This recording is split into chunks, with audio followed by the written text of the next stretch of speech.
But how much is one pi in dollar terms? No, we don't. We don't have that, and because that is unknown for the current period. Yeah.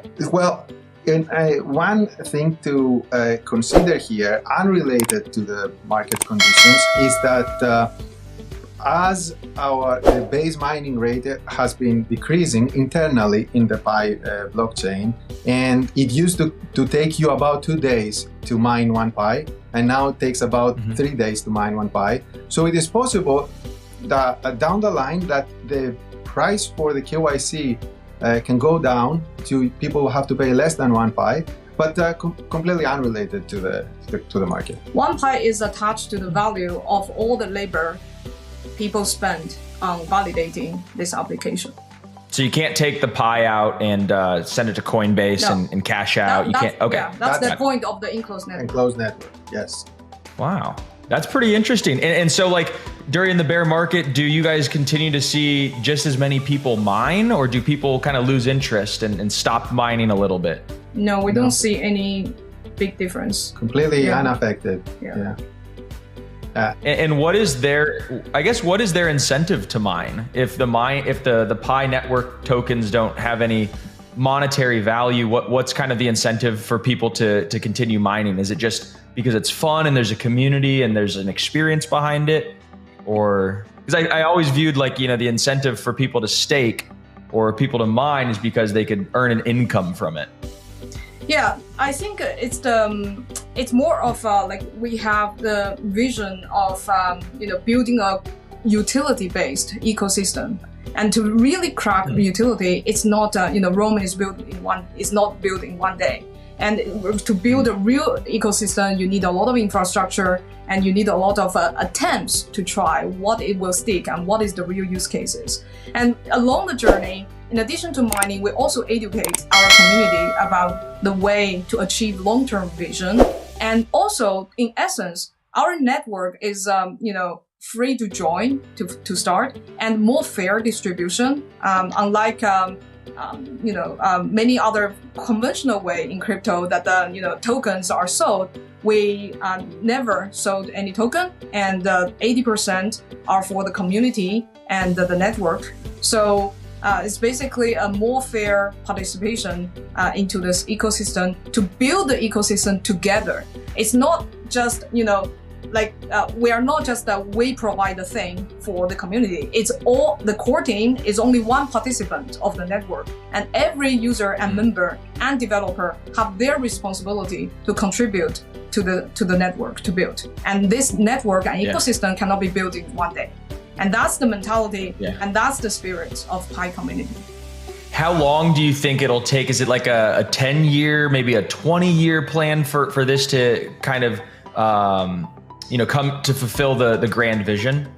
Or is it closer than that? I think it's hard to say, but for the next 3 or 5 years, I think even for the general crypto industry, is to figure out and overcome a lot of obstacles for the industry as a whole, and obstacles for a specific project. For the industry itself, it has knowledge obstacle. How do people perceive cryptocurrency and the industry? There's a lot of disinformation and misinformation. How do we remove those? And then there is also the regulation obstacle, meaning that we need more clear rules.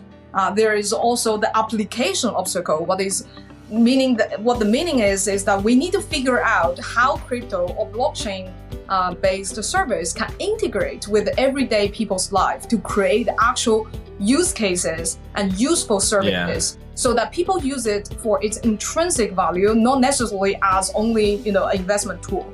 So they are using. What would some of those applications or use cases be? Like, if you could put that into some concrete examples. Yeah. So one direction that the Pi network and I think the industry are trying to have innovation.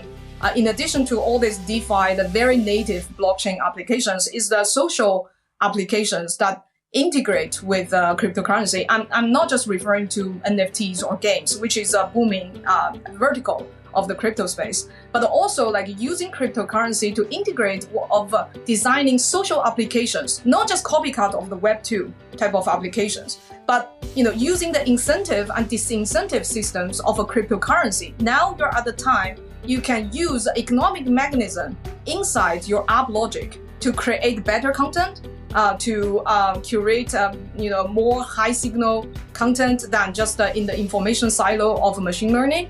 And you can also use this cryptocurrency as a mechanism to motivate and mobilize and leverage the crowd wisdom. Just like our KYC application is an example of leveraging the power of the crowd in order to scale certain services. Like this type of applications is, I think, for the next 3 or 5 years that the industry can explore, and will have true innovation instead of a copycat of Web2 or just very finance related, and to explore different type of verticals of applications and utilities. And this is what Pi is trying to do, given that we are already at the advantage of having a big social network to start with.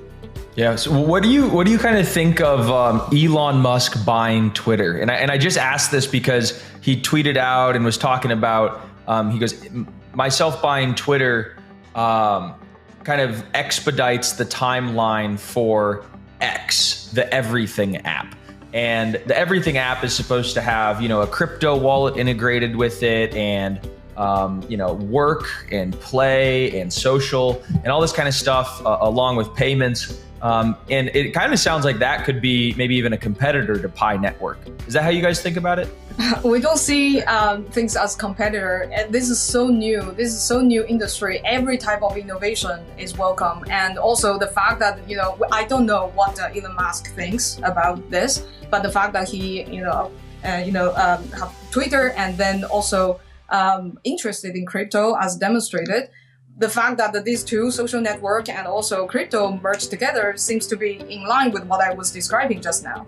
Like in the social vector, there might be innovations using cryptocurrency. Yeah, and in a sense, the strategy he proposed makes sense. So he said we need to take Twitter off the public market, so that we don't have these external dependencies where Twitter may want to take some non-conventional, non-consensus moves, which if you do it as a public company, you have to look at how the market price of the stock of Twitter would go. So removing those external interferences, then you can try to focus on innovation that will be a long-term innovation. On the short term, if it was maybe loses money, less advertising, something less about the company, but in the long term it creates a better product. And that's, I think, what he was trying to do there.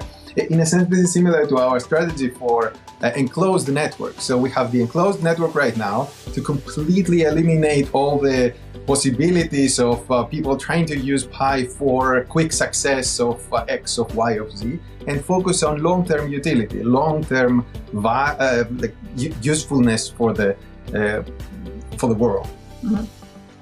And all the I love it. And all these social applications, it's not something that you try it once, it goes very viral. It takes so many attempts. That's what I meant by attempts. So many iterations, so many different versions, how to integrate it. And the more developers join the space to give more attempts, the higher chance the whole industry are going to actually find a real utility that every day you hear drivers talking about, I'm using this thing, crypto-based service for this social experience instead of just only on exchanges. Yeah, no, it reminds me of I watched this documentary actually about Elon Musk and starting SpaceX, and he iterated many times on the rocket ship to have, consumer flight. But he blew up the first 3 rockets on accident, right?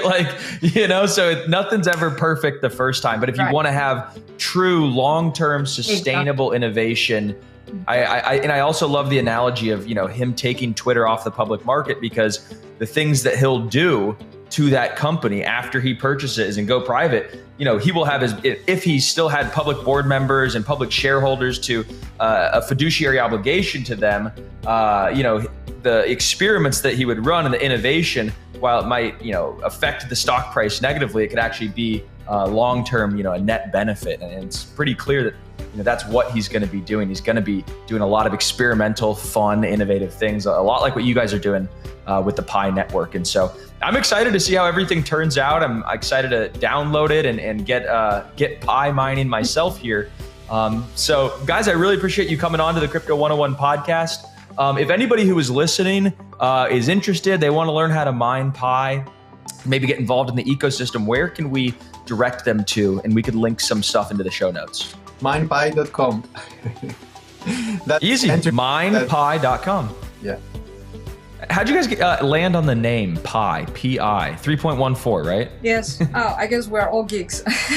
So yeah, we love math, and Pi is such a universal concept. Everyone understands. It also represents a circle that the uniting people together. Inclusiveness goes into the concept. And also, Nicholas has a Greek descent. It's a Greek letter. Easy to type it on my Nicholas. It's easy to type it on my keyboard. Love it. All right. Well, guys, thank you so much. We look forward to bringing you guys back on again to the Crypto 101 podcast when you have some more exciting updates. Thank you. It was a pleasure. Thanks.